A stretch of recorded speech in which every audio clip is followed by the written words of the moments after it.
Okay, let's dig into this. Welcome to the deep dive.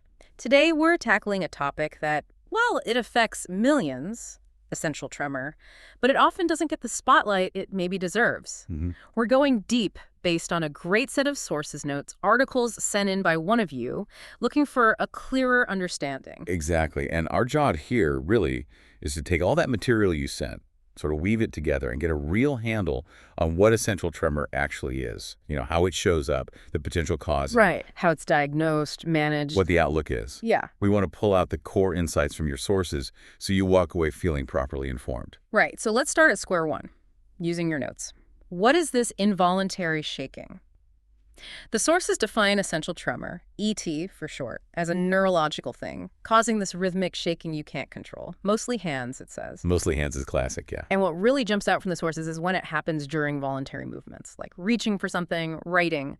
That's when it kicks in. Precisely. That action component is key. And the notes also say stress makes it noticeably worse. Definitely a common trigger, which, as you said, immediately helps differentiate it, right? Your sources define tremor broadly, that rhythmic back and forth bustle thing. Mm-hmm.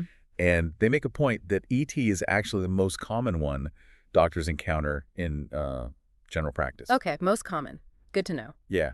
And you might sometimes hear it called benign, but your sources push back on that, and rightly so. It could be really disabling for some people. Right. Benign doesn't sound right if you can't drink your coffee. Exactly. And a really crucial point of your material is that ET typically isn't linked with other major neurological signs.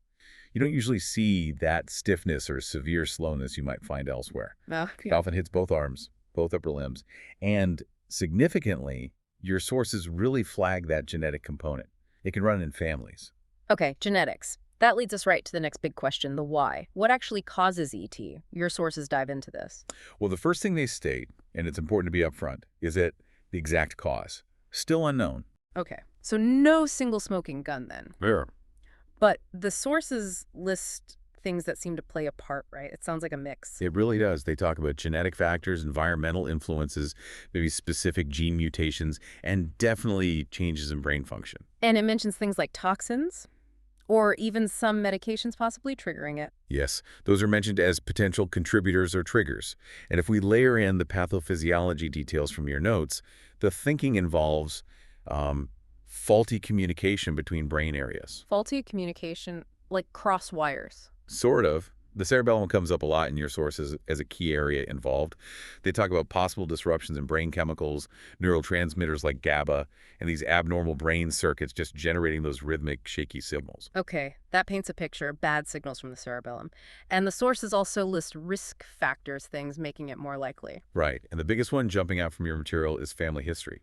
Around half of cases are familial. That's huge. 50%, wow. Yeah. Tells you genetics is a major player for many. Then there's age. It's definitely more common after 40. And like we touched on, certain meds, stimulants, maybe even too much caffeine are listed. Plus, environmental factors like toxins get a mention too. Okay, so we're building a picture, what it is, some potential whys, who's more at risk.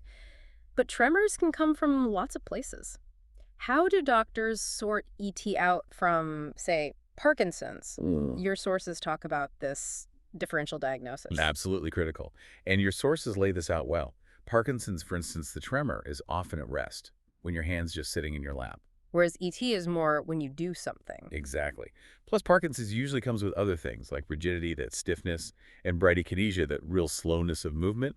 Those aren't typical hallmarks of ET itself. Got it. And the sources mention other types too. Yeah, things like dystonic tremors, cerebellar tremors, psychogenic ones, they all have different features. And then there are tremors caused just by medications, beta blockers, some antipsychotics can do it. Or even just being anxious or having too much coffee. Right, those physiological tremors, usually temporary. And there are rarer things like Parkinson plus syndromes. So the sources really emphasize that the doctor's exam, looking for those hard neurological signs, is key to ruling out these other conditions. Getting that distinction right is just fundamental for deciding on the right path forward. Makes sense. Let's talk numbers. How common is this? Your UK stats give a pretty clear picture, affects 4 to 6% of people. That's quite a lot. It is significant. More common over 40, and it hits men and women pretty equally, according to the sources. That's right. And back to the genetics, about half are familial, passed down in what's called an autosomal dominant way. Basically, you only need the gene from one parent. Okay. And is there a difference in when it starts? Yeah, the notes mention familial cases often start earlier, maybe childhood even, while the sporadic ones, the ones without a clear family link, tend to show up after 40. So what does it actually look like day to day? That involuntary rhythmic shake, often in the hands first. Often hands, yes.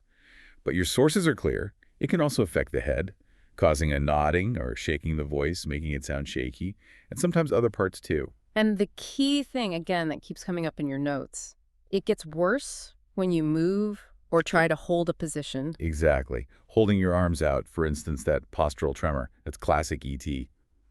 And it's a common cause of that head tremor, sometimes called titubation. Okay, and here's that really interesting, almost counterintuitive detail from the sources. Mhm. Sometimes alcohol temporarily helps. Yes, that's a well-known phenomenon mentioned in your material. A small amount of alcohol can sometimes temporarily reduce the tremor for some people. Obviously not a sustainable or recommended treatment, but it's a characteristic feature. Right. The tremor itself, especially in the arms, is usually described as low amplitude, so not huge shakes, but rapid frequency. Mm. And it tends to get gradually worse over many years. Slowly progressive. hmm Your notes do mention some people find they can control it a bit with intense focus or doing really skilled tasks, but generally it's involuntary. So, how do doctors lock down the diagnosis? Your sources outline the process. Starts with the clinical side. Always. A really detailed history, when did it start, what makes it worse, family history, and a thorough physical and neurological exam. Looking for that specific tremor type and, crucially, checking for signs of other conditions. And blood tests. Are they looking for ET itself? Not directly. The blood tests mentioned in your sources, things like kidney and liver function, UNEs, LFTs, blood counts, FBC, thyroid tests, TFTs, they're mainly to rule out other causes, like thyroid problems or metabolic issues that can sometimes cause tremor. Ah, ruling things out. Makes sense. Right. And they mention specific tests for Wilson's disease, too, checking copper levels, though that's much rarer. What about brain scans like MRI or CT? Your sources suggest they aren't usually needed. Correct. For typical ET, the brain scan is usually normal. So according to your sources, it's generally only done if the exam throws up red flags, suggesting something else might be going on in the central nervous system. That might lead to a neurology referral. Occasionally, other tests like EMG, muscle recordings, or accelerometry, which measures movement, might be used maybe to get an objective measure of the tremor frequency. Yeah. And sometimes, if a medication is suspected, the doctor might try carefully stopping it to see if the tremor improves. Right, makes sense. So once it is diagnosed, what can actually be done? Your sources cover the management options. Yeah, and treatment really depends on how much the tremor is interfering with life. Your sources categorize it, sort of. Like mild might need nothing. Exactly. Yeah. Or maybe just occasional treatment before, say, an important meeting or dinner party if that's when it bothers you most. Mild to moderate might get intermittent therapy. Okay. But if it's persistent and causing problems, then ongoing therapy is usually considered. And if it's really impacting daily life despite medication, then the alternatives come into play. And those start with lifestyle things like avoiding triggers. Yes, identifying and minimizing things like stress, caffeine if they make it worse, practicing relaxation techniques, those are foundational. Then you get to medications. And the first line ones mentioned are beta blockers like propranolol and primidone. Those are the two highlighted in your sources with the strongest evidence base, propranolol and primidone. Others like topiramate, atenolol, even some anti-anxiety meds like alprazolam or clonazepam are sometimes used, but the sources note the evidence might be less robust for some of those. What about Botox, botulinum toxin? Mentioned as an option, yeah, but typically for more specific situations like troublesome head tremor or vocal tremor, injecting it into the affected muscles can help dampen the shaking locally. But a key point your sources make is that even with meds, the response can be, well, unsatisfactory. That's a fair summary from the material, yes. Medications can help reduce the tremor amplitude, make it less severe, but they rarely make it disappear completely. And they can have side effects, of course. That is tough. So what about when meds aren't enough for severe disabling tremor? That's where the more advanced options, the surgical or procedural ones, are discussed in your sources, specifically for people with persistent, significant disability that medication hasn't adequately controlled. Like deep brain stimulation, DBS. Exactly. DBS is highlighted as a recommended approach in these cases. It involves surgically implanting thin wires, electrodes, into specific target areas deep in the brain, often the thalamus for tremor. These are connected to a device like a pacemaker, usually under the collarbone. And it sends electrical signals. Right. It sends pulses to modulate that faulty brain circuitry we talked about. Your sources note it can significantly reduce tremor severity and really improve quality of life for the right candidates. Thalamotomy, creating a tiny lesion in the thalamus, and thalamic DVS are both mentioned as improving symptoms and quality of life. And there's a newer technique mentioned too, focused ultrasound, MRGFUS. Yes, MR-guided focused ultrasound. This is pretty cutting edge, described in your sources. It uses focused beams of ultrasound energy, guided precisely by MRI, to heat up and create a very small targeted lesion in that same deep brain area, like the thalamus, without needing to make an incision in the skull or implant hardware. Wow, no surgery in the traditional sense. Kind of amazing, yeah. Your sources mention observed safety and effectiveness and reference the NICE guidance in the UK for unilateral MRGFUS thalamotomy, meaning treating one side of the brain. They note it's safe, but acknowledge evidence on long-term effectiveness was still developing when the source was compiled. So quite a range of options, from lifestyle to high-tech procedures. What about the long view, the prognosis? What do your sources say the future looks like? Okay, so prognosis. The sources emphasize it's chronic. It doesn't just go away, but importantly, it's not considered life-threatening in itself. Okay, not life-threatening. That's reassuring. It is. But it varies a lot from person to person in how severe it is, and the general pattern is slow progression over time. The shakes tend to gradually get worse over years or decades. And a really crucial point your sources make, it doesn't turn into Parkinson's or Alzheimer's. Absolute key distinction. ET is its own thing. However, and this is a nuance in your sources, it is still considered a neurodegenerative condition in its own right. Ah, so it degenerates but along its own track, not switching to another disease track. Exactly. It's a progressive condition. Your material mentions some potential predictors, like if it starts on one side or very asymmetrically, or age of onset. Starting before 40 might mean slower progression. They even give an estimated annual increase in severity somewhere in the range of 3 to 5%. That's quite specific. And your sources are clear, no cure right now. And treatments don't stop the progression. Correct. No cure. Progression isn't halted. And frustratingly, the benefit someone gets from medication can sometimes lessen over time. So while life expectancy might be normal. Right. Generally normal life expectancy. Yeah. The big caveat in your sources is the potential impact on quality of life. It could really interfere with daily activities, writing, eating, drinking, dressing, work tasks, social situations. Yeah, I can imagine. Your material mentions complications, including not just the physical limits, but psychosocial impacts too. Effects on mood, maybe cognition in some cases, and some sources even note a potential association with increased mortality risk in certain studies, though that's complex and needs careful interpretation. The main point is the impact on living. So it can lead to severe disability for some, affecting work, social life. It definitely can for some individuals, yes.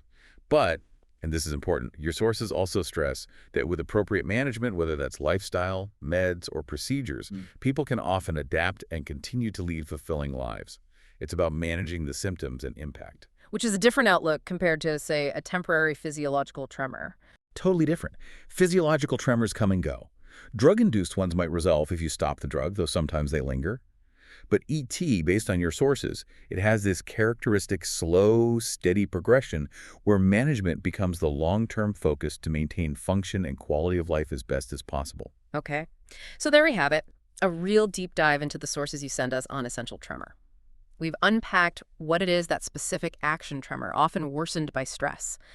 We looked at the causes still not fully known, but involving brain circuits, genetics, how doctors tell it apart from Parkinson's and other things using differential diagnosis. We saw how common it is, how it usually presents, even that surprising alcohol detail. We went through the investigations, mainly clinical, ruling things out with blood tests, and covered the management spectrum lifestyle. First-line meds like propranolol and primidone, all the way to DBS and MRGFUS for tougher cases. Right. And finally, the prognosis chronic, slowly progressive, not Parkinson's, but potentially very impactful on daily life, making management absolutely key, even without a cure for the progression itself. So, pulling all that information from your sources together, maybe here's a final thought for you to chew on. Consider this kind of paradox your sources present. On one hand, you have a chronic condition, ET, with no cure, where treatments don't stop the underlying progression. Yeah. But on the other hand, you have these increasingly sophisticated management options, DBS, focused ultrasound, that can dramatically improve symptoms, function, quality of life. So how does that reality, no cure for the process, but powerful tools for the symptoms, shape the experience for people living with ET? And what does it mean for research? How do we define success when managing a condition labeled non-life-threatening that can still be profoundly disabling? Your sources lay out the clinical picture, but that lived experience, that balancing act, that's something to really think about.